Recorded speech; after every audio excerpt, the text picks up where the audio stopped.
Saindo como foi de costume, para o Monte das Oliveiras, e os discípulos o acompanharam. Chegando ao lugar escolhido, Jesus lhe disse: orai, para que não os entreis em tentação. Ele, por sua vez, se afastou, cerca de 1 tiro de pedras, e de joelhos orava, dizendo: Pai, se queres, passa de mim este cálice. Contudo, não se faça a minha vontade, e sim a tua. Então lhe apareceu um anjo dos céus que o confortava.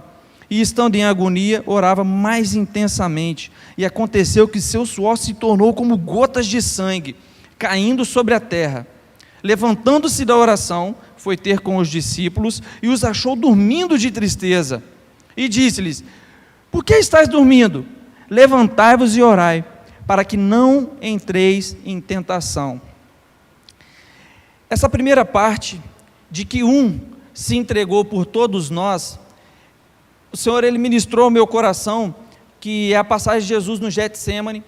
Ele já havia entendido que estava muito próximo o seu tempo de ser crucificado. Um pouco antes disso aqui, se a gente for fazer a correlação com os outros textos que estão escritos, por exemplo, Mateus 26, vai descrever quais os discípulos que estavam com Jesus naquele momento. Um deles é Pedro. E Jesus o convida para orar no monte, no Getsêmani, sabendo que em poucos dias seria crucificado, iria morrer por todos nós que aqui estamos hoje. E mesmo assim, ele teve a coragem, a humildade e a audácia de ir lá e convidar Pedro: Pedro, vamos comigo no monte orar. Por que eu estou destacando Pedro? Porque um pouco antes, se a gente for ler a palavra de Deus, em um diálogo entre Jesus e Pedro, Jesus diz de maneira muito clara: Pedro, quando você se converter, você estará preparado para propagar o evangelho. E Pedro diz: mas como assim? Eu já ando com o Senhor há muito tempo, eu já estou contigo há muito tempo, como eu não sou convertido? Ele: antes que o galo cante, você vai me negar 3 vezes. E Pedro: jamais, Senhor, jamais isso vai acontecer. Então, logo depois desse diálogo entre Jesus e Pedro, Jesus o convida para ir para o monte orar, ensina para ele como deve orar, e quando chega lá, o que ele ainda faz? Dorme. Mas eu contextualizei essa parte aqui para os irmãos, mas não é o foco da palavra de hoje à noite. Eu gostaria de estar trazendo aqui uma mensagem expositiva.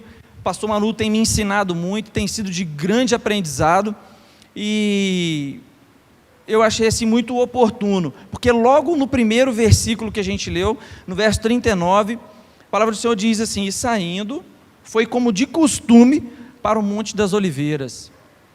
Essa palavra de costume, ela me confrontou de tal maneira, porque todos os dias quando eu vou trabalhar, eu tenho o costume de passar pelo mesmo lugar. Muitas das vezes, eu já sei o caminho até de cor, tanto é que quando a minha esposa está dirigindo, ela fala assim: amor, qual rua que eu entro aqui? Eu já sei, é essa, essa e essa. Agora, se for por outro caminho, muitas vezes eu não sei. Mas por que eu conheço? Porque eu tenho o costume de passar ali todos os dias. Eu tenho o costume de fazer determinadas coisas todos os dias. E o costume do Senhor era ir para o monte orar. Eu não estou falando de um homem qualquer aqui, eu estou falando de Jesus. Ele precisava orar? Ele é Deus. Mas sim, Ele se fez homem e Ele nos mostrou que é necessário orar. Ele nos mostrou que é necessário buscar a presença do Pai, buscar a face do Pai. A gente vai ver mais à frente que a oração é o início de uma relação com o nosso Criador. E a gente vai ver também na continuidade aqui da nossa palavra, que através dessa relação, iremos gerar frutos. Eu sou um fruto da relação da minha mãe com Deus, quando ela estava de joelhos orando pela minha vida. E com certeza muitos outros aqui também é fruto da relação de um outro ser humano que estava de joelhos orando, como de costume, pela sua vida. E quando eu comecei a ler essa palavra, que o Senhor começou a ministrar no meu coração, eu falei: cara, qual é o meu costume? O meu costume é carnal ou o meu costume é espiritual? Isso me confrontou de tal maneira que eu comecei a ter uma crise existencial.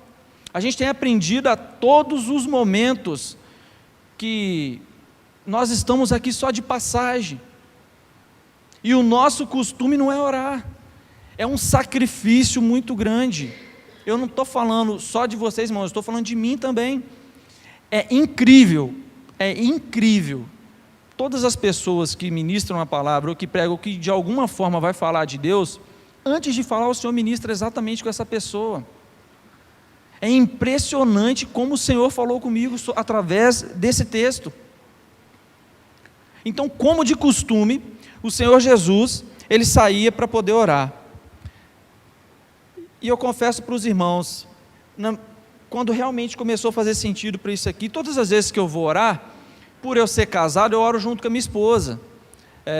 Quando eu vou orar de joelhos e tudo mais, porque todos os dias de manhã eu levanto, eu faço a minha oração sozinho, mas não é aquela oração fervorosa, não é aquele momento só para o Senhor, é algo rápido, porque eu já acordo um pouquinho antes de ir para o serviço e eu não posso chegar atrasado, então não é aquela oração envolvente que você começa a orar e não sabe nem quando vai parar. Só que à noite, que é o momento que eu tenho para poder fazer essa oração, normalmente eu estou com a minha esposa, então a gente ora junto. Só que ontem foi diferente, falei assim, amor, deixa eu orar. E eu não tive quase forças para poder falar, porque só o Senhor que começou a ministrar o meu coração. Há quanto tempo a gente não ora sozinho, com Ele? Sabe? E isso era um costume de Jesus. E nós, como discípulos dele, precisamos ter também esse costume.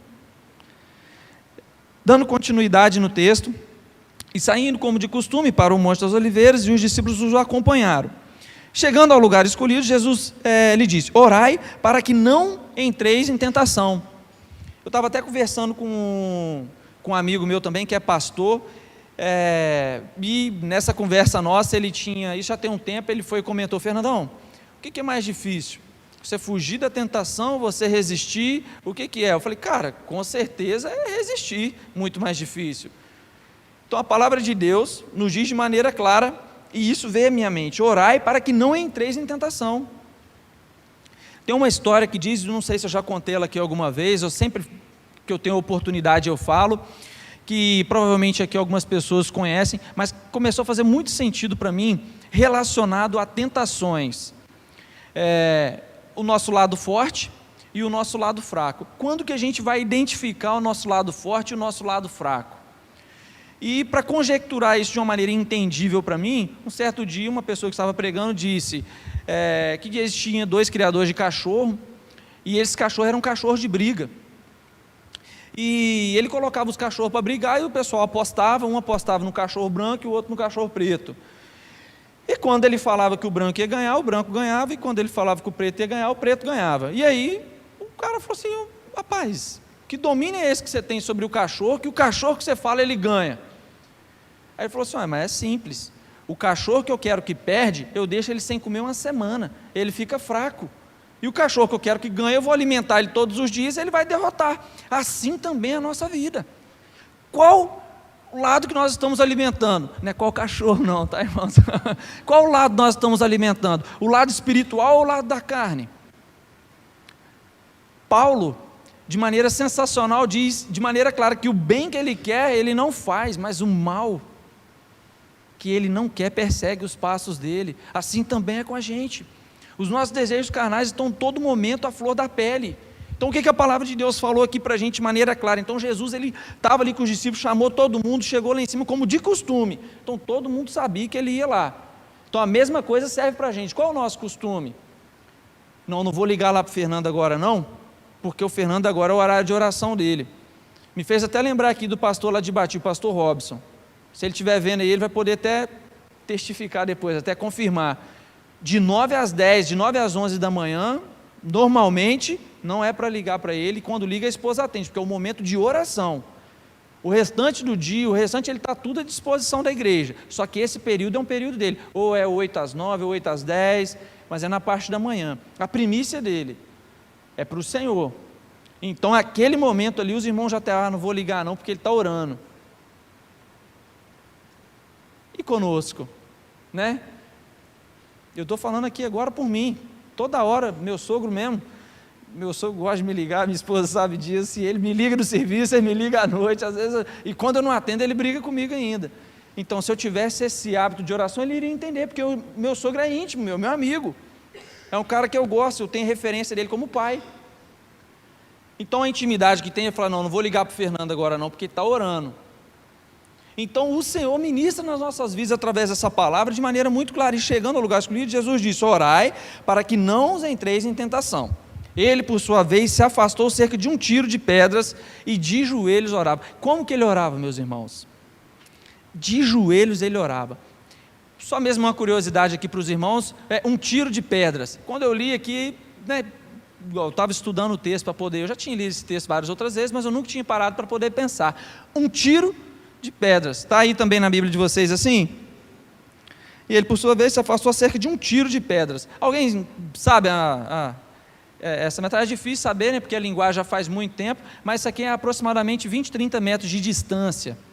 Até mesmo onde já não consegue ouvir muito bem a voz do outro sem que ele tenha que gritar. Então, aproximadamente 20, 30 metros. Então, dizendo, ele por sua vez orava, se afastou cerca de um tiro de pedras e de joelhos orava dizendo, Pai, se queres, passa de mim este cálice. Pai, se queres, passa de mim este cálice. Contudo, não se faça a minha vontade, mas a tua vontade. Aquele entendeu que era a vontade de Deus que tinha que prevalecer na vida dele. Aquele entendeu que a escolha não era dele. Aquele entendeu perfeitamente que a vontade que se cumprisse era de Deus. Assim como muitas vezes a gente precisa entender a vontade de Deus. E como entender? Ter costume de oração que gera relacionamento, ter confiança. Mas você sabe como nós agimos normalmente? A gente fala assim, não, eu confio em Deus, eu entreguei minha vida para Ele. Mas normalmente não é assim que acontece. Muitas vezes a gente fala que entregou a nossa vida para Deus, só que algumas decisões quem toma somos nós. O Senhor fala assim, não. Aí a gente fala, não, só essa aqui eu que vou decidir. Para conjecturar de uma maneira mais absorvível, amor, me ajuda aqui. Vem cá também, pastor, por favor. Quando eu estou lá embaixo, eles me chamam, então hoje... Irmãos, eu ensaiei antes rapidinho aqui, só para não... Mas tem tudo a ver, e eu achei sensacional. Esse banco aqui é o banco da nossa vida, das decisões. É onde a gente toma decisão nas nossas vidas. É o momento de quando a tentação vem, é nesse banco aqui que a gente decide. É nesse banco aqui. E quando eu aceito a Cristo, quando nós aceitamos o Senhor Jesus como o único e suficiente Salvador, o que a gente faz? Entrega todas as decisões para Ele. Então aqui na nossa história o Álvaro, o pastor Álvaro, ele vai ser Jesus. E eu sou a pessoa convertida, o que aceitou Jesus como o único e suficiente Salvador. E a Deane vocês vão entender aqui. Então... eu acabei de me converter e tal, está aqui sim, Jesus, tudo bom com o senhor e tal, eu aceitei o senhor numa pregação que teve, aceitei como o único e suficiente Salvador, está aqui, esse aqui é o banco de tomar decisões, está com o senhor, pode sentar aqui, e todas as decisões vão ser tomadas pelo Senhor. Graças a Deus que eu aceitei Jesus, e agora Ele que toma conta da minha vida, em todas as situações. Eita glória, eu quero evangelizar, eu quero pregar, eu vou nos confins da terra. E ai. Oi, tudo bom? Quanto tempo? Como vai? Vai lá pra casa da Lilian. Pra casa da Lilian? Tá tendo um rock lá. Um rock? Não, mas eu não posso ir pro rock na casa da Lilian, não. Aceitei Jesus. Graça. Não, comida de graça, só comida, o que mais que vai ter? Bebida, tem de tudo. Nossa, mas vai ter daquela pina colada que eu gosto? Tem de tudo. Tem de tudo? Ah, sabe, eu para ser sincero, vai ser, como é que vai ser? Vai ser... Deve começar lá por volta da meia-noite, depois que acabar, todo mundo tá convidado. Meia-noite? Ah, pode confirmar meu nome lá, que com certeza eu vou sim. Chegar lá eu vou me comportar mesmo, pode ficar tranquilo, eu vou, tá fechado. Daqui a pouco nós estamos lá. Valeu. Tá bom. Obrigado, pastor, obrigado, Deane. É mais ou menos assim que funciona. Vocês entenderam? E como que vem essas propostas para as nossas vidas? Como jovens, grupos de WhatsApp, jovens e adultos também.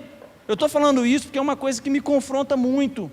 Graças a Deus, desde o dia que eu tomei a decisão de aceitar o Senhor, a minha esposa tem livre acesso ao meu celular para tudo que ela quiser. Tudo. Grupos de futebol que eu participo, tem alguns irmãos aqui da igreja que está em alguns dos grupos que eu participo, sabe? Lá não manda coisa que minha esposa não pode ver. Lá não manda coisa que o meu filho não vai poder ver.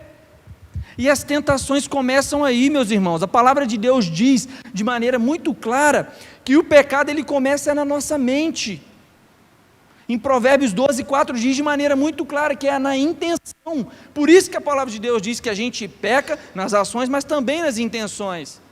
E o Senhor nos exorta de maneira clara: Pai, seja feita a tua vontade. Isso é Jesus dizendo. É assim que nós dizemos. Quantas vezes a gente diz: Senhor, seja feita a tua vontade? Há um tempo atrás, minha esposa e eu estávamos assim, afoitos para comprar uma casa. E aí a gente passou em frente de uma que falamos: é essa. O Senhor confirmou no coração aqui, aquele negócio que, né? E aí a gente mexeu para um lado, mexeu para o outro, correu, não saiu de jeito nenhum. E eu falei assim: não, Senhor, que seja feita a minha vontade. E quase que eu já estava orando assim, irmãos. Isso já tem aproximadamente 1 ano. Hoje a gente glorifica a Deus porque não aconteceu. Porque se acontece, nós estávamos enrolados. Então, é mais ou menos isso que eu quero trazer para os irmãos. No momento que a gente aceita o Senhor como o único e suficiente Salvador, a gente está dizendo: Pai, as decisões é contigo, mas é em todas as decisões. Jesus ali aflito, a gente vai ver nos próximos versículos, que ele chegou a suar sangue, de tão agoniado que ele ficou, de tão desesperado, mas mesmo no desespero ele disse: Senhor, é a tua vontade que vai ser feita e não a minha, eis-me aqui. E ele se fez um por todos nós, e ele se fez um para que hoje eu pudesse estar aqui, falando do amor dele, e para que vocês também, amém? Então, lhe apareceu um anjo dos céus, que o confortava. Logo depois que você está orando, que você está aflito, o conforto do Senhor vem. O conforto do Senhor vem. Tanto é que chegou um momento que o Senhor falou no nosso coração assim: ó, aquieta o coração, não é para vocês fazer essa besteira que vocês estão querendo fazer agora não, calma. E o Senhor, ele traz uma paz, ele traz um conforto nos nossos corações. Assim também Jesus se sentiu totalmente confortável, porque um anjo do Senhor trouxe esse conforto a ele. Muitas das vezes um anjo do Senhor nas nossas vidas é um irmão que chega do nada e fala assim: ó, hoje eu vou orar pela sua vida, ou então te manda uma mensagem no WhatsApp: ó, irmão, daí eu vou orar pela vida do senhor, ou eu estou orando. Quantas vezes você recebeu uma mensagem inesperada? Eu já recebi, que teve de uma pessoa que eu recebi que eu cheguei a ficar em choque. Eu falei assim: nossa, glória a Deus que essa pessoa está orando para mim. Anjos que o Senhor envia para poder nos confortar, assim também como Ele nos envia para confortar outras pessoas.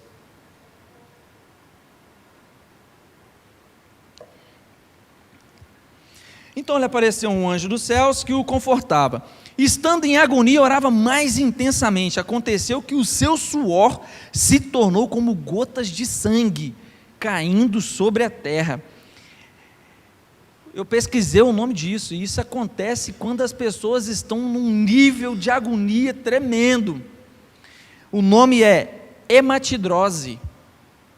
Normalmente acontece com pessoas que estão realmente à beira da morte, de tanta agonia e nervoso, de tanta. Então imagina, gente, misericórdia, os poros dilatarem, ficarem mais abertos, e a pessoa ficar tão agoniada que começar a suar sangue.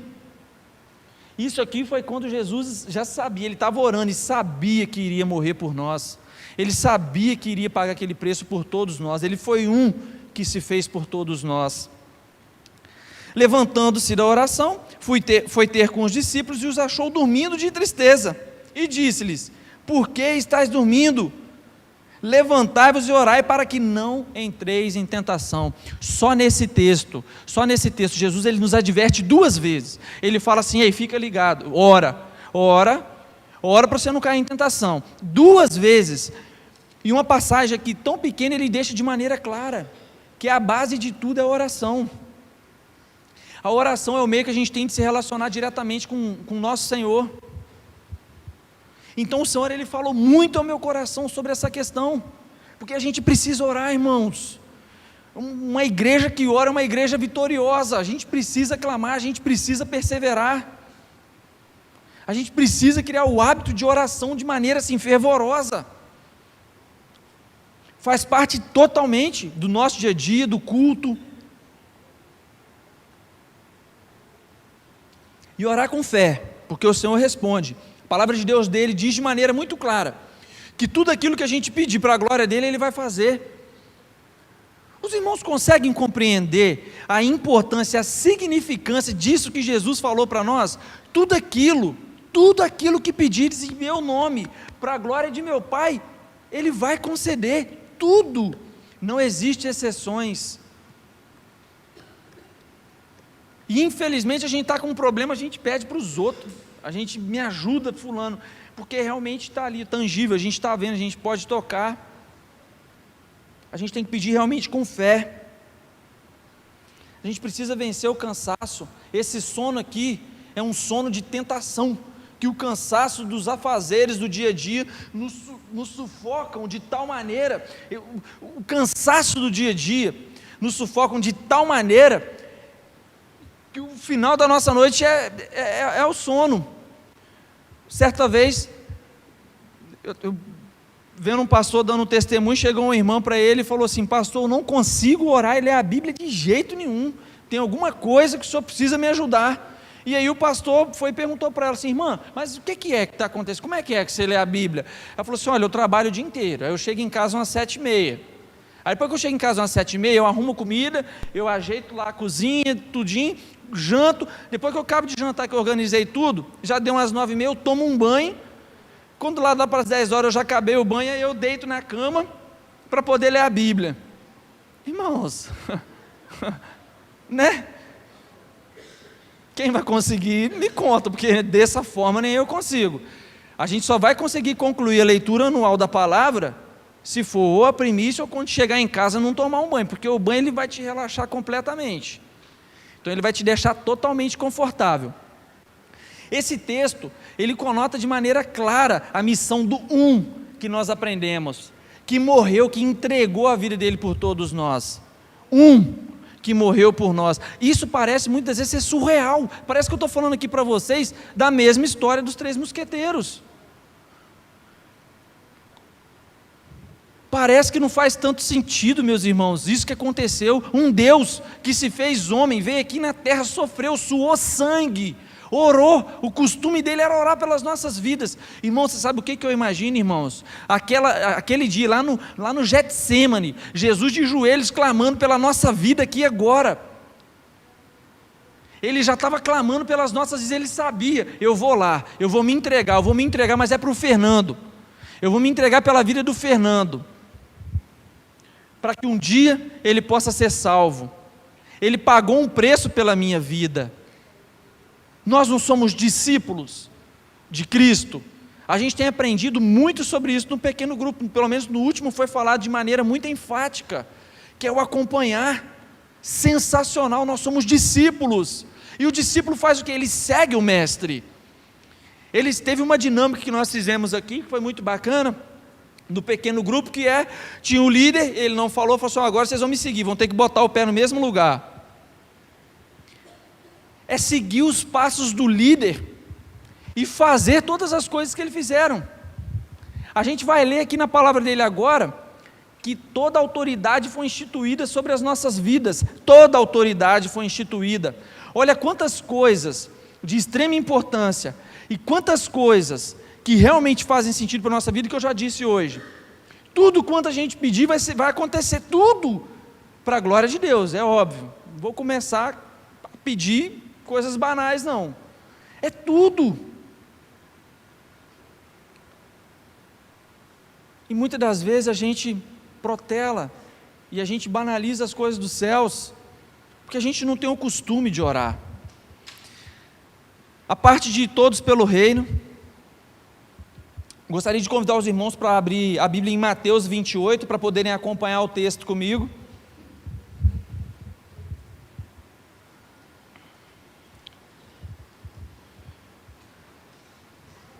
Aonde o objetivo é um só, aonde o objetivo ele é único, o reino de Deus.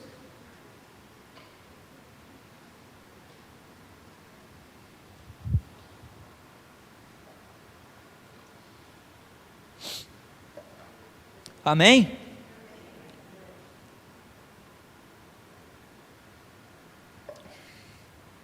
E lá em Mateus 28, do verso 18 em diante, meus irmãos, desculpa.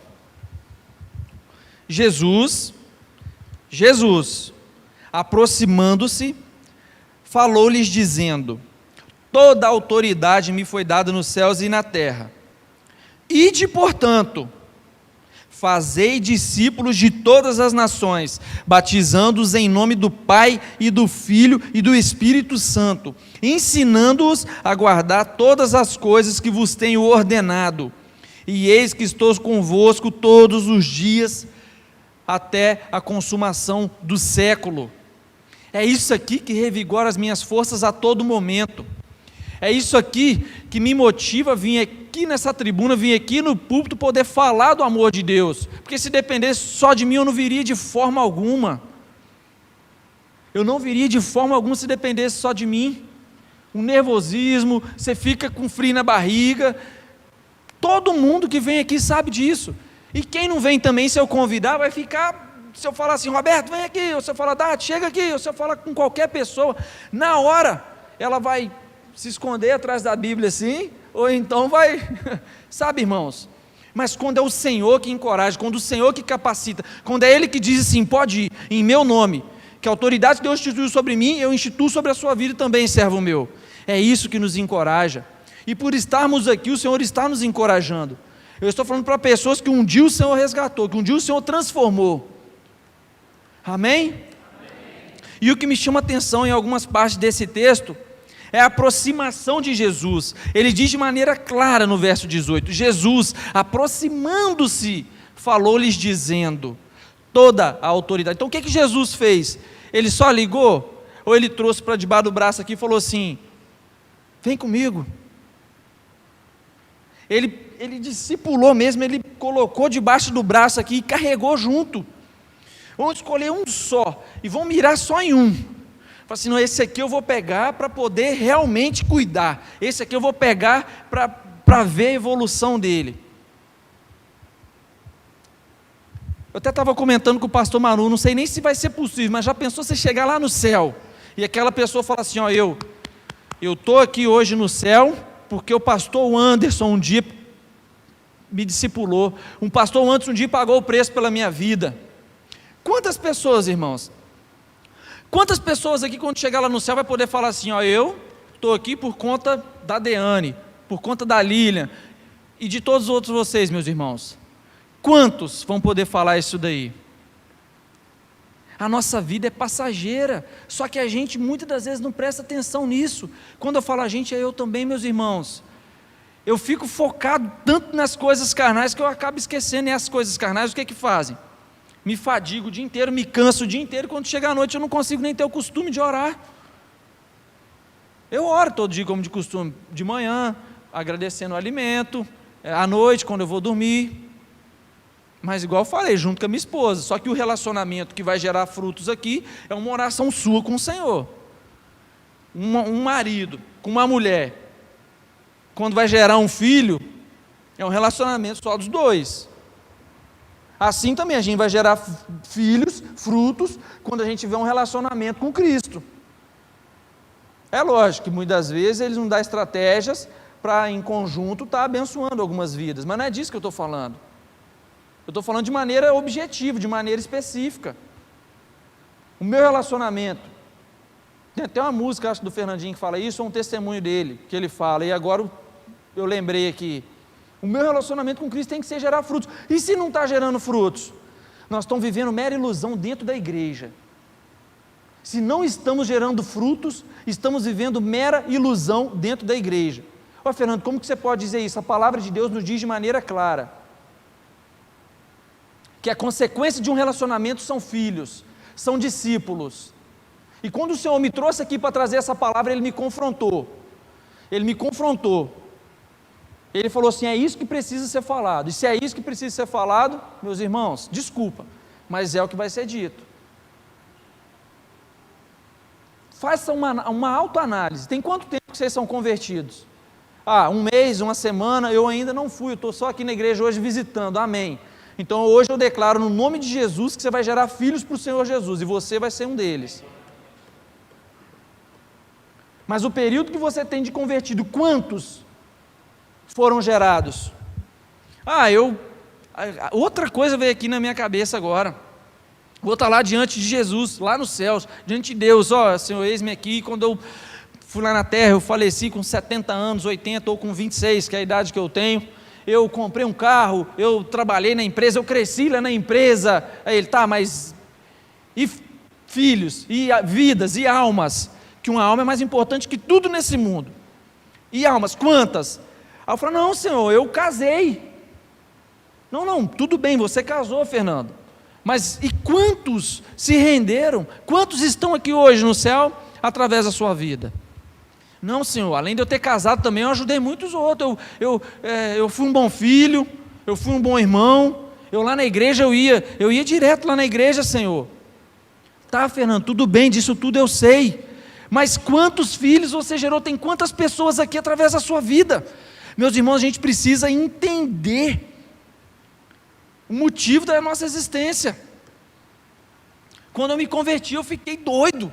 Todo mundo que chegava perto de mim, eu só falava de Deus.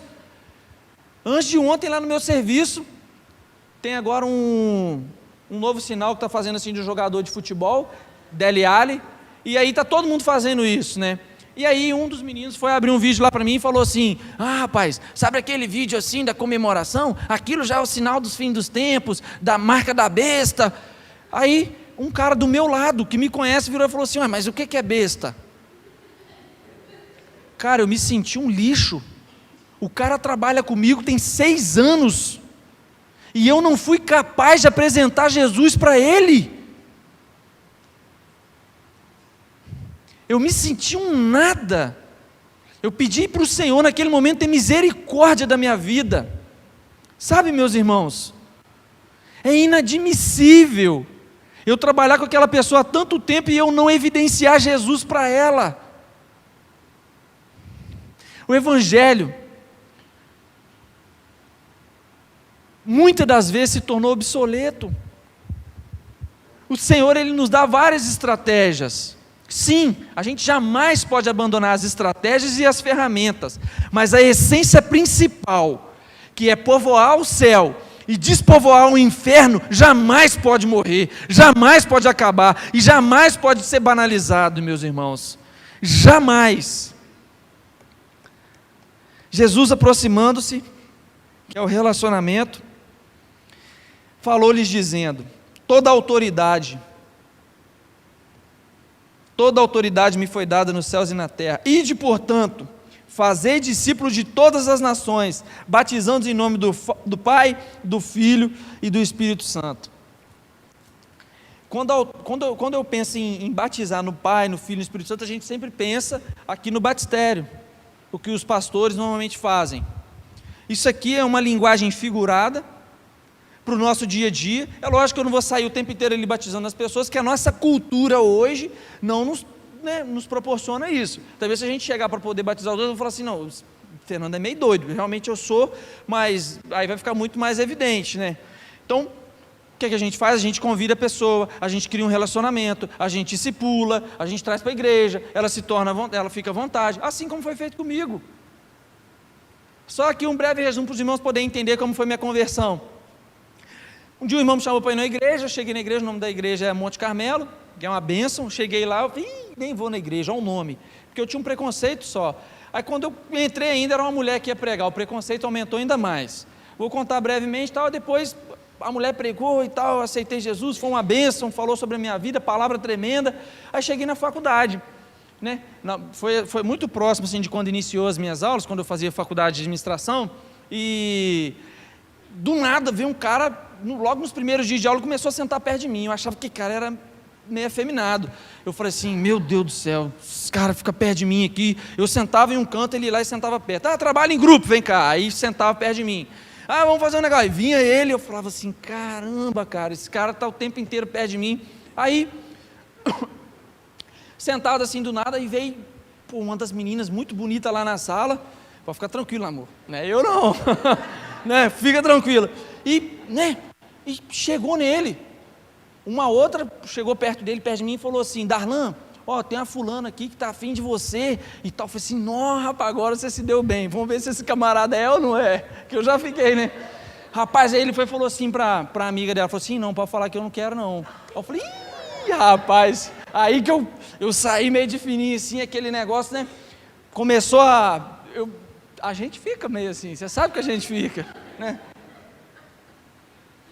E eu tinha acabado de me converter, porque assim, eu vou na igreja desde menino novo, desde 10 anos de idade. Com 15 anos eu me batizei e tal, mas eu não tinha me convertido, e é disso que eu estou falando.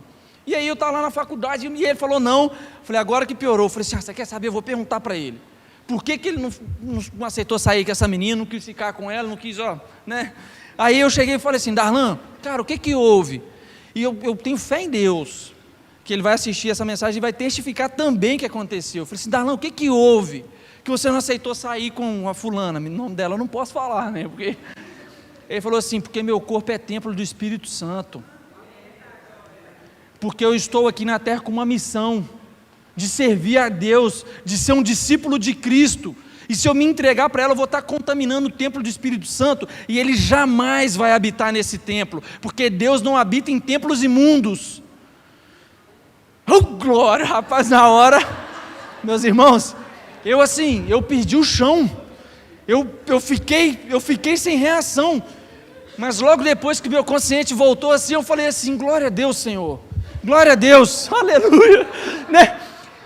Pelo duplo sentido, né? Da situação. E eu falei, muito obrigado, Pai, porque o Senhor colocou um servo do Senhor e ia atrás de mim o tempo inteiro.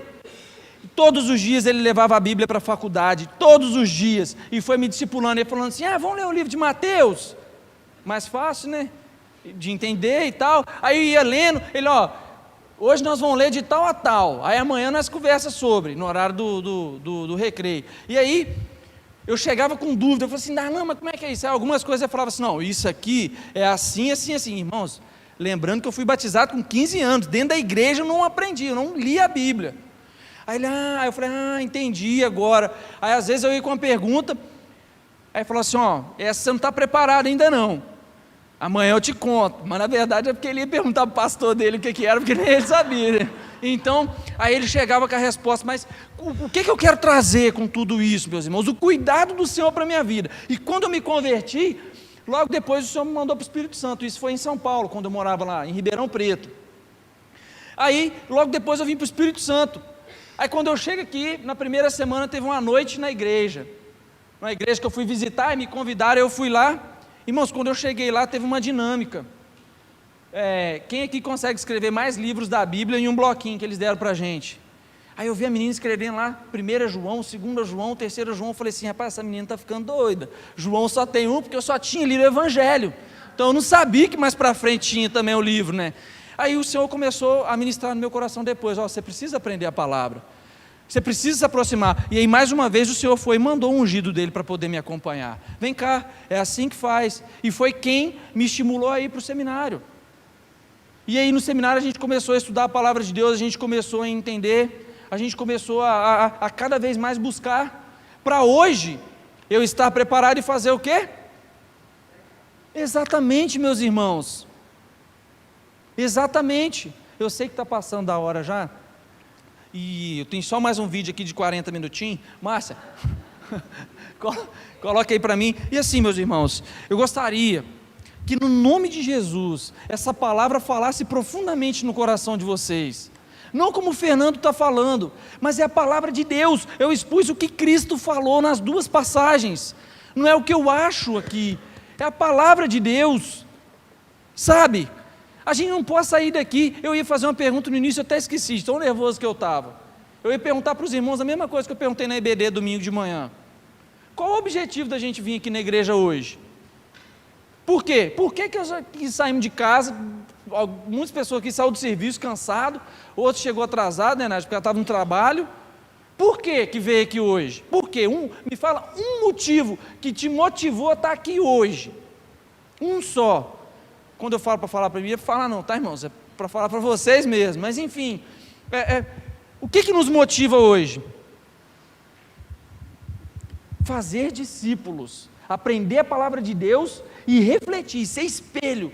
Do jeito que o Senhor está trazendo a palavra aqui, eu quero refletir tudo isso aqui que eu aprendi.